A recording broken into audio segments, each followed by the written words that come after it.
Hi viewers, welcome to சின்ன அக்கா சமையல். முந்திரி, திராட்சை, வெல்லம், 1 கப்பு சம்பா ரவை, அதுக்கு தேவையான அளவுக்கு நெய். இப்போ 1 கப்பு சம்பா ரவைக்கு 2 கப்பு வெல்லம் எடுத்துட்டுருக்கேன்.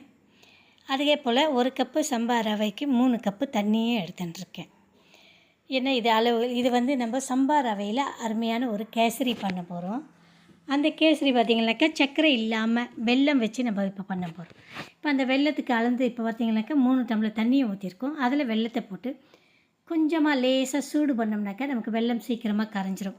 நம்ம அப்படியே போட்டு செய்யும்போது அது இந்த வெல்லத்தில் இருக்கிற கல் மண்ணெல்லாம் ஒரு மாதிரி கருகருன்னு இருக்கும். அதனால் கரைச்சி எடுத்துடலாம். வெல்லத்தை கரைச்சி எடுக்கிறோம். கரைச்சி எடுக்கிறத அளவு தண்ணியிலேயே கரைச்சி எடுத்துக்கலாம்.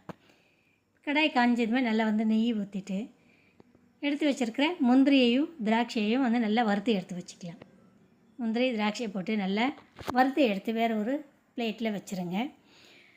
முதல்ல வறுத்துடலாம், சரிங்களா? இந்த கேசரி பார்த்திங்கனாக்கா டயட் தான், சம்பா ரவையும் டயட் தான்.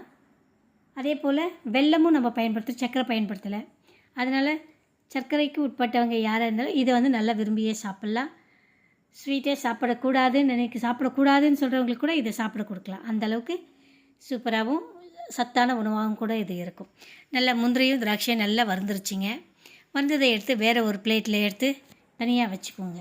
இப்போ நம்ம அதே கடாய் தான் நம்ம இப்போ பயன்படுத்திக்கிறோம்.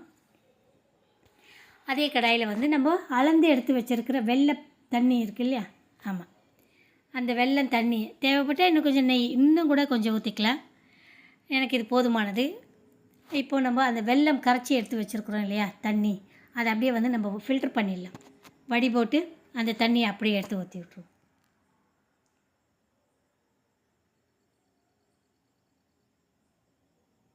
அவ்வளோதான். முந்திரியும் திராட்சையும் வறுத்த அதே நெய்யில் இன்னும் கொஞ்சம் கூடுதலாக கொஞ்சம் ஊற்றிட்டு அதில் இந்த வெல்லம் தண்ணியை நம்ம ஊற்றியாச்சு.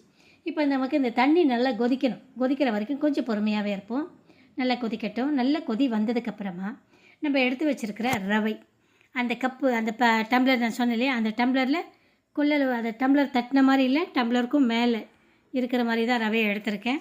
இப்போ அந்த ரவையை அப்படியே எடுத்து சம்பா ரவையை எடுத்து அப்படியே கொட்டிடலாம். சம்பா ரவை பார்த்திங்கனாக்கா கொஞ்சம் நேரம் கண்டிப்பாக ஒரு 10 நிமிஷமாக தேவைப்படுங்க. நம்ம நார்மல் ரவை பார்த்திங்கனாக்கா தண்ணி ஊற்றிட்டு அதை கொதித்து அதில் நம்ம கொட்டின அடுத்த செகண்டே ரவை வெந்துடும். ஆனால் சம்பா ரவை வேகத்துக்கு டைம் எடுக்கும். அதனால் குறைஞ்சது ஒரு 10 நிமிஷன்றது கண்டிப்பாக தேவை. அது வரைக்கும் நல்லா அடிபிடிக்காமல் இருக்கிறதுக்கு நல்லா கிளறி விட்டுக்கிட்டே இருங்க. நல்லா கொதிக்கட்டும். தேவையான அளவுக்கு உங்களுக்கு தேவை எண்ணெய் அதாவது நெய் இன்னும் தேவைப்படுது அப்படின்னாக்கா நீங்கள் பயன்படுத்திக்கலாம். எனக்கு இதுவே போதுமானது. இருந்தும் ஃபைனலாக கொஞ்சம் அந்த கொதி நிலைகள் எல்லாம் குறைஞ்சி நிற்கும்போது லேசாக அப்படியே நெய்யை ஊற்றிட்டு முந்திரி பருப்பு வறுத்து எடுத்து வச்சுருக்கிறத தூவி எடுக்கும்போது இன்னும் கொஞ்சம் சூப்பராக இருக்கும், டேஸ்டியாகவும் இருக்கும். இப்போ பாருங்கள், அந்த கொதி நமக்கு லேசாக குறைஞ்சிட்டே வருது. அந்த கொதி நிலை குறையிற வரைக்கும் நம்ம விட்டுட்டு இருக்கணும். ஏன்னா அப்போ தான் நமக்கு அந்த ரவை வேகணும். சம்பா ரவைன்றது கோதுமை ரவை இல்லையா? கோதுமையை உடச்சி எடுக்கிறது தானே. ஸோ அது நல்லா வேகணும். அது வேகிற வரைக்கும் கொஞ்சம் நேரம் விட்டு வைப்போம். பாருங்கள், நல்ல கொதி நிலையெல்லாம் அடங்கிடுச்சு. அடங்கினதுக்கப்புறமா நமக்கு தேவையான அளவுக்கு இன்னும் கொஞ்சம் நெய்யையும் கொஞ்சம் ஏலக்காய் தூள் எல்லாம் போட்டு நம்ம நல்லா மணக்க நல்லா கிளறி விட்டுருங்க. கேசரி பக்காவான பதத்துக்கு ரெடி ஆகிடுச்சு. பாருங்கள், சூப்பராக இருக்குது. சரியான பதம் நல்லா வந்துருச்சு. இப்போ நம்ம என்ன பண்ணோன்னாக்கா நம்ம ஏற்கனவே வறுத்து எடுத்து வச்சுருக்கிற முந்திரியையும் திராட்சையும் அப்படியே எடுத்து மேலாப்பில் தூவிடலாங்க. ஏன்னா இப்போ தூவிட்டு அப்படியே கொஞ்சமாக கிளறி விட்டுட்டு அவ்வளோதான், போதுமான. ஸ்டவ் ஆஃப் பண்ணிடலாம். ஸ்டவ் தீ வேண்டாம், ஆஃப் பண்ணிவிட்டு நல்லா கிளறி எடுத்து விட்டுடும். ஒரு 10 நிமிஷம் இல்லைனா ஒரு 5 நிமிஷம் மூடி போட்டு விட்டுடுங்க. எப்போவுமே எந்த பதார்த்தம் எந்த பலகாரமும் நம்ம செய்யும்போது கொஞ்சம் மூடி போட்டு நம்ம வச்சோம்னாக்கா அந்த தம்முன்னு சொல்லுவோம் இல்லையா, அந்த தம்முலேருந்து எடுக்கும்போது இன்னும் நமக்கு டேஸ்ட் கூடுதலாக இருக்கும். அந்த சூப்பராக இருக்கும். நம்ம எதிர்பார்க்குற அந்த என்ன மாதிரி எதிர்பார்க்குறோமோ அந்த எதிர்பார்ப்புக்கு நமக்கு கிடச்சிருங்க. பாருங்கள், அருமையான ஒரு ஹல்வா கேசரி ரெடி ஆகிடுச்சு.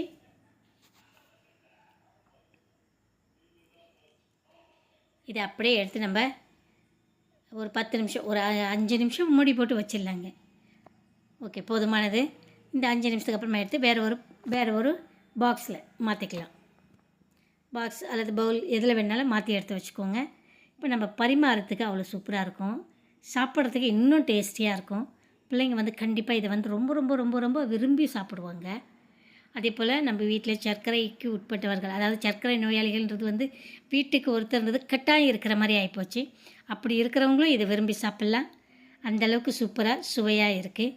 மீதமே எடுத்து வச்சுருக்கிற முந்திரி பருப்பு அப்படியே மேலாப்பில் தூவிட்டு இருக்கிறத பிள்ளைங்களுக்கு கொடுங்க.